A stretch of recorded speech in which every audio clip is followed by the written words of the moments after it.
Mission-based risk assessment. You heard me talking about here previously.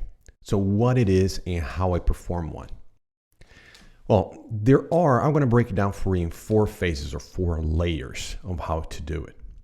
Now, I'll preface this that it is difficult and it will take you out of your comfort zone. But these 4 layers is how an approach to do that risk assessment you can take. Your organization may tailor it to your own needs, but these 4 are essential to make one happen. So the first layer or phase, it is a mission-based phase. So the mission, you need to understand, is the mission objective of your organization. What is your security objective of your organization? And what the business unit to support that objective of the organization. So this is the part that takes you out of your comfort zone.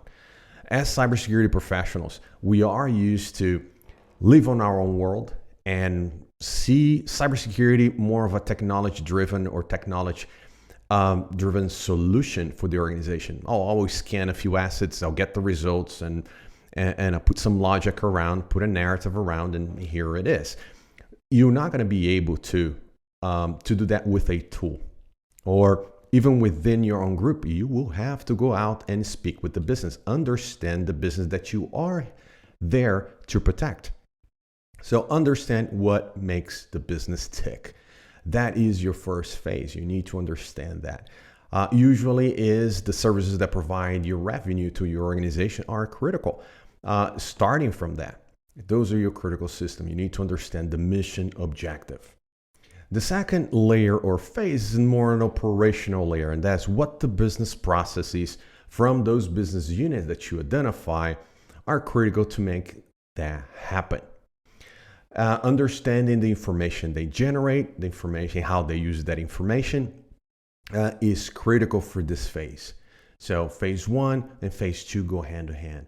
Moving to phase 3 or layer 3 is the application layer. An application on a general term of that is basically what will you do with that application? What do you do with that data? What do you do with that service that you are providing? So that is the IT services that those systems, those applications, those business processes that support the mission objective. So that's the third phase. The fourth phase is naturally you get to the infrastructure, and that's where you're trying to get to begin with. Most often you will see the cybersecurity team, the cybersecurity group is starting from the infrastructure layer and scanning the systems, trying to put data classification in the systems, trying to gauge the importance of a particular system or asset in the overall scheme of the mission of your organization. However, I'm not saying you cannot do that way, but it's the hard way.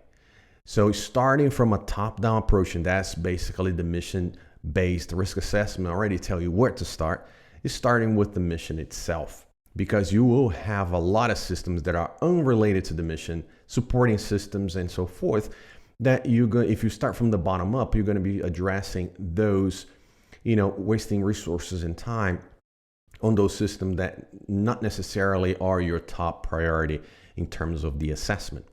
So just to recap the 4 phases, one is the mission phase. The other one is the operational phase, the application phase being the third, and final being the infrastructure phase where you find. Now, once we have that, those systems that you identify at the infrastructure phase, those are the ones you're going to apply your security controls, your patches, scan for vulnerabilities, make sure the minimum security baseline is applied to these systems and so forth. Basically do your security assessment.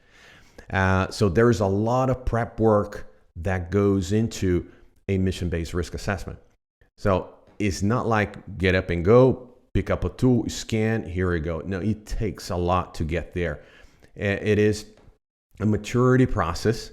You have to start somewhere, similar to an aspirational goal that yes, I need to measure this, but I don't have all my data elements, all the data to drive that metric, to drive that percentage.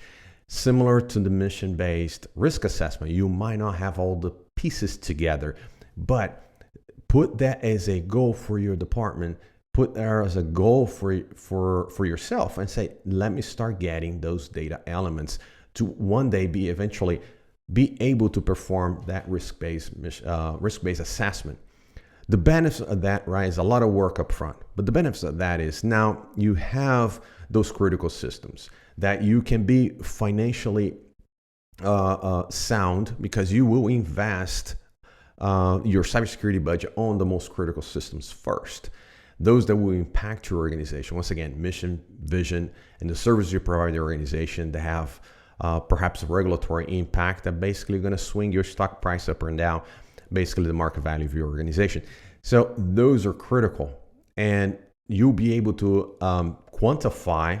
Imagine critical servers bringing $1 million a month go down for 2 weeks. Sort of you have a ballpark of a number of how much that will cost, in addition to the people that is involved for the CERT team. You have people, if you have a hardware failure, if you have some force. So it snowballs from there, but you will have a starting point that probably is more than you have today. So it is one of the things, you'll be financially sound on your investment.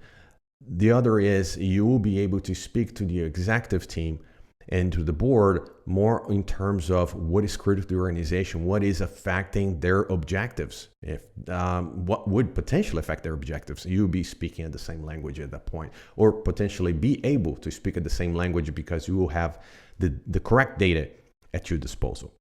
So mission-based risk assessment. I've been talking a lot about this. I just broke it down into 4 phases that provide you an idea how to tackle this issue in your organization.